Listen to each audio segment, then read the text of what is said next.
if you guys are interested of following along with this book, it's called The Moon of the Crusted Snow. I'm making an audiobook because I won't have my school account anymore, so I'm a senior, so when you get to be a senior, your school account you won't have anymore. So that's what I'm trying to make. We have the audiobook right here, but then a video of it. So yeah, there's a couple of chapters of this book. So if you're interested, it's on Macavia. There are so this is the artist, the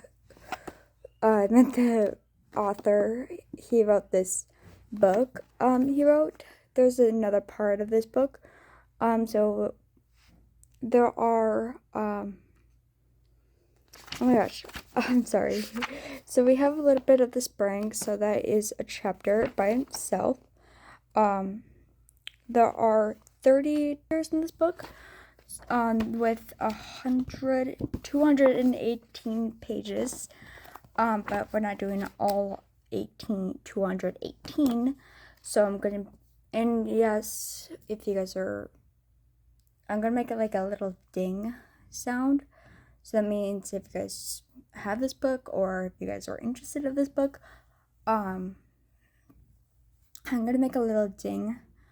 That just means to move on to the next page, because this audiobook does not have the like a little dinging sound, so I never know when it's time. So for me, I'm gonna just, tell you like when the page is over, because yeah. And then your bookmark that I get at work, it says reading can take you out of this world, with the little, and it's super duper glittery, and I love it so much. So yeah, so this book starts on page 3, because it's just, and then it doesn't say the chapter, so I'll say chapter 1, chapter 2, stuff like that. So yeah, I hope you guys do like this book like as much as I do. So yeah, and it's at a 1.25 times speed, because it's like really slow at the normal pace. So yeah, hopefully you guys like this book. So I'm gonna flip my camera over and just so you guys don't really have to see me read this book and stuff like that. So it's gonna be black, so I'm sorry, but hopefully you guys like this book.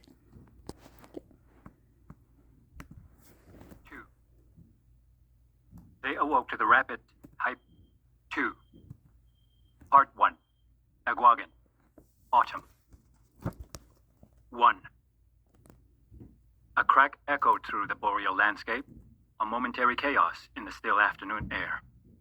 In the near distance, a large bull moose fell to its side. Evan Whitesky stood and looped his rifle around his right shoulder, adjusted his neon orange hat, and began a slow walk over to his kill. The smell of gunpowder briefly dominated the crisp scent of impending winter. His gray boots pushed through the yellowing grass of the glade. Evan was pleased. He had been out since early morning and had been tracking this particular bull since around noon. The fall hunt was drawing to a close, and he still wanted to put more food away. Food from the south was expensive and never as good or as satisfying as the meat he could bring in himself. By the time Evan reached the moose moments later, it was dead. Massive antlers propped up its head. The eyes were open, vacant, and the bull's long tongue flopped out onto the grass. Evan reached into the right pocket of his cargo pants and pulled out a small leather pouch, faded and smooth from years of wear. He brought it up to just below his chest and balanced it in the center of his palm. He ran his thumb across the small beaded pattern in the middle, feeling where the beads were missing in the simple bear design. I'll ask Annie to rebead this later this fall, he thought. Evan looked down at the beautiful design, a black bear in a red circle edged in white. At least half the outer white beads were gone, and there was a bald patch near the bear's head and hind legs. Most of the beaded bear itself remained, though. He untied the leather string and pinched some tobacco into his open palm. It came from a plastic pouch of rolling tobacco he bought at the trading post on the way out. He'd forgotten to get the dry, untreated tobacco, or sima, from his medicine bundle before leaving the house. The shredded, manufactured leaves seemed to gum together. He bounced the tiny heap in his left hand before wrapping his fingers around it. He closed his eyes. "Ichimanidu," he said. "Great Spirit, today I say miigwech for the life you have given us." He inhaled deeply and paused. This was still a little new to him. "Miigwech for my family and for my community. Miigwech for our health. Miigwech for the life you have allowed me to take today. This mujo to feed my family." He still felt a little awkward saying this prayer of thanks mostly in English, with only a few Ojibwe words peppered here and there, but it still made him feel good to believe that he was giving back in some way. Evan expressed thanks for the good life he was trying to lead. He apologized for not being able to pray fluently in his native tongue, and asked for a bountiful fall hunting season for everyone. He promised to keep trying to live in a good way, despite the pull of negative influences around him. He finished his prayer with a resounding, solitary miigwech before putting the tobacco on the ground in front of the moose. This was his offering of gratitude to the Creator and Mother Earth for allowing him to take this life. As he took from the earth, he gave back. It was the Anishinaabe way, as he understood it. His head was clear. The adrenaline surge of the kill was brief, as was his remorse for taking a life. Evan had spent nearly his whole life hunting. His father had first taught him to identify and follow moose tracks in the deep bush around their reserve when he was 5. Now, nearly 20 years later, he was on his own, tracking his own kill to support his young family. When he was new to the hunt, the sympathy and sadness he felt after pulling the trigger lasted days. Now he was a father himself, and necessity overcame reluctance and regret. "This is a big fella," he thought. He looked over the bull once more before turning back to where he'd parked his four-wheeler deeper in the bush that morning. He would have to butcher the animal here. It was too big for him to heft onto his ATV's trailer by himself. On some hunts, he would leave his kill on the land overnight and return the next day with help. But he didn't have any tarps or blankets with him to cover up the moose and mask its scent from other predators. And a chill in the air told him that he should move quickly. A deep orange glow coated the northern landscape as the sun began to set, highlighting the deep evergreen of the pine and spruce trees that towered beyond the ridge. As he walked, the sky above became darker blue and the air was markedly cooler. Overhead, a small formation of geese broke the silence, complaining about their migration south for the season. "I thought they were all gone." Had he expected this delayed flock, he would have had his shotgun with him to add to the day's bounty. But he already had a good stock of plucked and halved geese in a freezer at home. It didn't matter that much. He stepped up to the four-wheeler and straddled it, then turned the key in the ignition. The harsh rumbling of the machine racketed across the field, chasing the soothing offbeat cries of the geese. He hadn't expected to find a moose this close to where he'd first stopped just after dawn. He'd covered vast amounts of open terrain and thick bush throughout the day, and he was about to pack it in. But he found a decent spot overlooking the small meadow on the walk back to his vehicle and decided to stop and wait. It had paid off. The four-wheeler flattened the tall grass as Evan made his way back to the moose. He made a quick inventory of the meat they'd have for the winter. 3 moose and geese, more than 30 fish, trout, pickerel, pike, and 4 rabbits for now. More rabbits would be snared through the winter. It was more than enough for his own family of 4. But he planned to give a lot of the meat away. It was the community way. He would share with his parents, his siblings and their families, and his in-laws, and would save some for others who might run out before winter's end and not be able to afford the expensive ground beef and chicken thighs that were trucked or flown in from the south. The thought of eating only packaged meat, if all that game ran out, made Evan shudder. "That moose meat is always better than a good pork chop," his father always said. Evan ate southern meats when he had to, but he felt detached from that food. He'd learned to hunt when he was a boy out of tradition, but also necessity. It was harder than buying store-bought meat, but it was more economical and rewarding. Most importantly, hunting, fishing, and living on the land was an Anishinaabe custom, and Evan was trying to live in harmony with the traditional ways. Page 7. The four-wheeler rolled up to the dead moose.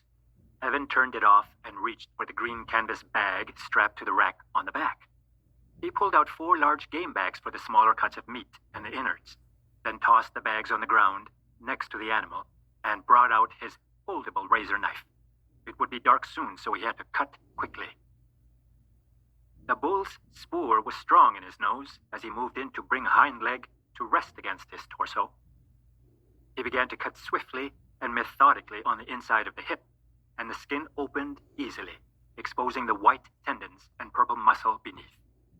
Cutting through further, he pressed against the leg with his opposite shoulder, dislocating the hip joint. Once he had severed the hind quarter, Evan lugged it over to the trailer. He felt the burn in his arms and shoulders as he heaved the meat over the edge and onto the plywood base. He did this for each limb, arranging them neatly on the wide trailer bed. Then he cut the meat from the back and neck, gutted what was left, and filled his game bags. He would have liked to have kept the hide intact. If his dad and a couple of his cousins or buddies were with him, they could have loaded the whole moose onto a truck and done all the skinning and cleaning at home. There, they could clean and eventually tan the hide to use for drums, moccasins, gloves, and clothing. By the time Evan was finished, the sun had crept below the horizon and it was nearly dark. It wasn't a long trip home, and he knew this bush intimately, but he didn't want Nicole to worry. So he steered his vehicle back to the trail that led to his community. Evan rolled up to the simple rectangular box of his home. The lights were on in the living room, but the rest of the house was dark. Ding. The kids must be in bed, he thought. He pulled up his jacket sleeve to check his watch. It was well past Mayengan's and Nangon's bedtime. He would see them in the morning. He backed up to the shed that contained a freezer, a refrigerator, a large wooden table, hanging hooks, and everything else he'd need to finish preparing the moose. It would get cold overnight, but not so much that the meat would freeze. He loaded everything inside, shut the heavy door and locked it, and headed into the house. Evan walked through the front door to an unusual silence. The flat-screen television on the living room wall was off. By now, Nicole would usually be watching a sitcom or a crime show. Anin? Evan announced himself, accentuating the uptick at the end of the word, as if to question what was going on. Oh, hey, his partner said from around the corner. You're back. It's so quiet in here, Evan replied, taking off his heavy outer layer. Yeah, the satellite went out earlier, Nicole said, as she stepped into the living room. I don't know what's going on. Wind must have blew it offline or something.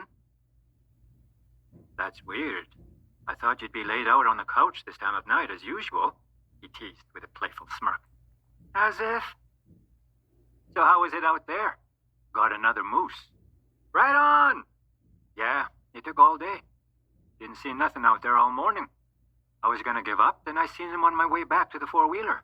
Had to quarter him out there. Took longer than I thought. We can give some of that to your parents, eh? Yeah, that's what I was thinking. He untied his boots and stepped out of them before moving into the living room in his sock feet. Page 9. Phone died. Would have called you to say when I'd be home. I figured as much, she said. Evan reached for the charger cable that lay on the side table by the couch and plugged in his phone. He pulled off his black hoodie and threw it over one of the wooden chairs of the modest table set. In the still indoor air, he noticed his hunger. Hey, where's my sugar? Nicole teased, beckoning for a kiss. Oh, he stepped closer to her, his lips in an exaggerated pucker. He placed his hands softly on her hips and gave her a simple kiss. You hungry? She asked. Yeah, I just noticed, he replied. He had finished his last sandwich just before spotting the moose. That chimozo distracted me, I guess. Well, I put a plate in the fridge for you. You just gotta throw it in the microwave. You're lucky the kid saved you some. She nudged him toward the fridge, and he took out the plate, peeling back the tinfoil covering to reveal a sparsely seasoned chicken leg, mashed potatoes, and frozen peas. His stomach growled as he waited for the meal to heat up. Evan White Sky and Nicole McLeod had been in each other's lives since childhood. He could trace the path of his own life by his signpost memories of her, and she could do the same. He remembered the first time he saw her, swimming at the lake the summer before kindergarten began. She wore a light blue bathing suit, and her wet hair was tied into a long ponytail. Her older sister Danielle was watching her. Nicole was smiling and laughing. They crossed paths again on their first day of kindergarten. She still teased him about the awkward outfit he wore that day. Baggy overalls and a red t-shirt with fading yellow cartoon characters on the front, and a bowl haircut that made his head look big. He was shy and didn't talk much most of the morning. And shortly before the school day broke at noon, he cried for his mother. He went home with wet cheeks and a runny nose. Being somewhat unacquainted at such a young age was unusual in a community as small as theirs. Their parents knew one another, but weren't close friends or relatives. His mom and her dad both came from different reserves in the South. Basically, they weren't cousins, and that perhaps destined them to bond as curious friends in elementary school and become a couple by high school. Innocent attraction became intense passion, and, despite a year apart when Nicole went to college in the South, it eventually evolved into the loving partnership that bore two beautiful young children. The eldest, Maingan, was 5 and had school in the morning. 3-year-old Nangons was still at home with Nicole. The kids were what pushed Evan through the bush on the hunt. Feeding them always motivated him to see the task through. He still hadn't used up all his allotted hunting days from his maintenance job at the community's public works department. So he decided he'd use the morning to finish dressing the moose. The microwave beeps interrupted his thoughts, and he pulled open the door to grab his plate, sitting down across from Nicole, who'd come to the table to join him. "Well, if the TV's out, looks like you're gonna have to entertain me," he said. "We might actually have to have a conversation," she retorted. Her black hair that he loved, unbound, was pulled back into a tight, practical ponytail, and her brown eyes squinted with her laughter. He chuckled and began to eat, careful not to get any mashed potatoes in his patchy black goatee. "I don't even remember the last time it was quiet like this in here," she said. He nodded. "We should keep the TV and that computer off more often," she continued. "Get the kids outside while we can." In the coming weeks, the temperature would drop and the snow would come. Soon after, the lake would freeze over and the snow and ice would be with them for 6 months. Like people in many other northern reserves, they would be isolated by the long, unforgiving season, confined to a small radius around the village that extended only as far as the snowmobile's half-tank of gas. Evan finished eating, and his eyes drooped under the weight of his fatigue. He raised his thick black eyebrows to force his eyes open. "That mojo took a lot out of me." Nicole reached under the narrow table and patted his thigh. "You're a good man," she said. "You should go to bed. It's another big day tomorrow. My Nokomis keeps saying this winter is going to be a rough one." 2. They awoke to the... Alright, that is that is chapter 1 now. So yeah. Well, so comment down below what you guys think of the book so far. I feel like this book is so great. You might want to have some tissues later on. But right now, it's not that bad. So again, comment down below if you guys want me to keep doing this, because I feel like, for me, I feel like that this book is so great, and I love having like an audiobook. So yeah, again, comment down below if you guys like this book or not. So I'll post this on YouTube. So yeah, so this is a really long video, I'm sorry, but again, I hope you guys do like this book. So bye.